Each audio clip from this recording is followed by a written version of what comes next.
Nama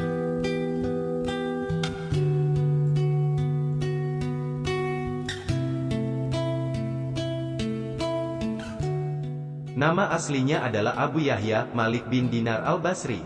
Ia lahir di Basrah dan merupakan generasi kelima dari golongan tabi'in. Ia adalah anak dari seorang budak Persia yang menjadi murid Hasan al-Basri. Ia meninggal di Basrah pada tahun 131 Hijriah. Abdullah bin Ahmad bin Qudamah al-Maqdisi dalam Al-Tawabin mengisahkan bahwa dulunya Malik bin Dinar adalah seorang preman yang suka mabuk-mabukan, berbuat zalim, memakan riba, dan lain-lain. Hingga pada akhirnya ia bertaubat dan kembali kepada Allah. Ia pernah ditanya mengenai kisah pertaubatannya. Ia menuturkan, "Dulu aku adalah seorang polisi yang suka mabuk-mabukan. Aku lalu membeli seorang budak perempuan cantik, yang melahirkan anak perempuan yang sangat aku cintai. Ketika ia sudah dapat merangkak, aku semakin mencintainya. Setiap aku meletakkan minuman keras di hadapanku, ia mendatangiku, lalu menumpahkan minuman keras dariku. Ketika sudah genap 2 tahun, ia meninggal dunia, sehingga aku merasa berduka atas kepergiannya. Pada malam nisfu Sya'ban, yaitu malam Jumat, semalaman aku mabuk dan tidak mengerjakan salat Isya. Kemudian aku bermimpi seakan-akan kiamat telah tiba. Sangkakala ditiup, kuburan mengeluarkan isinya, seluruh makhluk telah dikumpulkan, dan aku berada di antara mereka. Aku mendengar suara dari belakangku. Lalu aku menoleh, dan melihat ular besar yang berwarna hitam kebiruan mengejarku dengan mulut terbuka. Aku lari terbirit-birit karena ketakutan.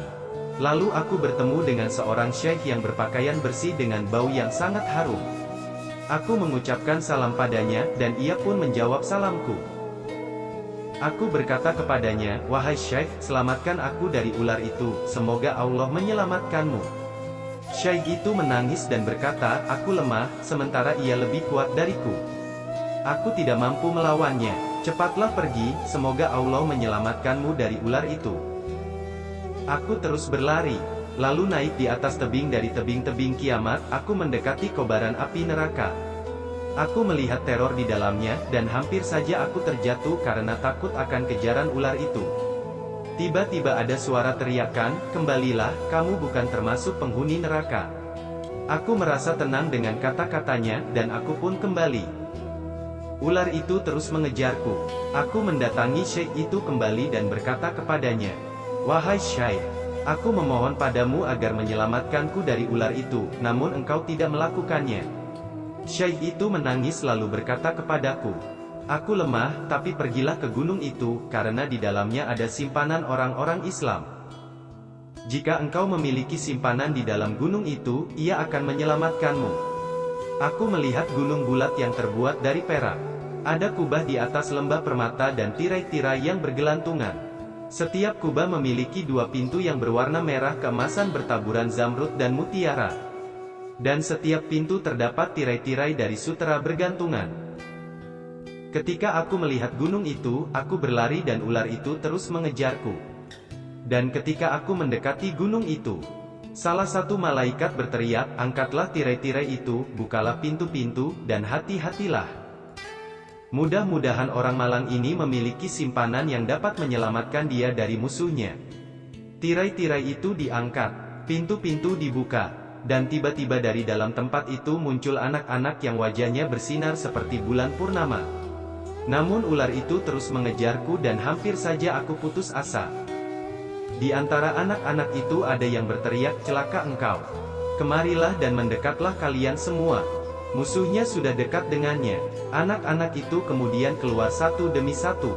Dan aku melihat putriku yang sudah meninggal dunia 2 tahun yang lalu. Anakku mendekatiku, dan ketika melihatku ia menangis dan berkata, "Ayah, demi Allah." Ia kemudian melompat ke dalam kereta cahaya yang kecepatannya seperti anak panah. Ia meletakkan tangan kirinya di atas tangan kananku, dan aku berpegangan di tangannya. Lalu ia mengulurkan tangan kanannya ke arah ular itu, dan ular itu pun lari. Ia kemudian mengajakku duduk, dan anakku duduk di atas pangkuanku. Dan ia mulai membelai jenggotku seraya berkata, "Ayah, belumkah tiba waktunya bagi orang-orang yang beriman untuk tunduk mengingat Allah?" Aku menangis, lalu aku berkata kepada anakku, "Anakku, kalian memahami Al-Quran?" Anakku menjawab, "Ayah, kami lebih memahaminya lebih baik darimu. Beritahu aku tentang ular yang ingin membunuhku." Ia menjawab, "Ia adalah amal burukmu yang kemudian menjadi kuat dan akan melemparkanmu ke neraka." "Lalu siapa syekh yang aku temui di jalan itu?" tanyaku kepada anak perempuanku kembali. "Ia adalah amal baikmu yang menjadi lemah, sehingga ia tidak dapat membantu menyelamatkanmu dari amal burukmu." Aku bertanya lagi, "Apa yang kalian lakukan di gunung itu?" Ia menjawab, "Kami adalah anak-anak orang Islam. Kami tinggal di sini sampai hari kiamat tiba. Kami menunggu kedatangan kalian dan akan memohonkan syafaat kepada kalian." Aku lalu terbangun ketika fajar telah terbit. Aku menumpahkan minuman kerasku, memecahkan botolnya, dan bertaubat kepada Allah. Demikianlah kisah pertaubatan Malik bin Dinar. Hingga kemudian ia menjadi wali Allah, golongan tabi'in yang ahli hadis.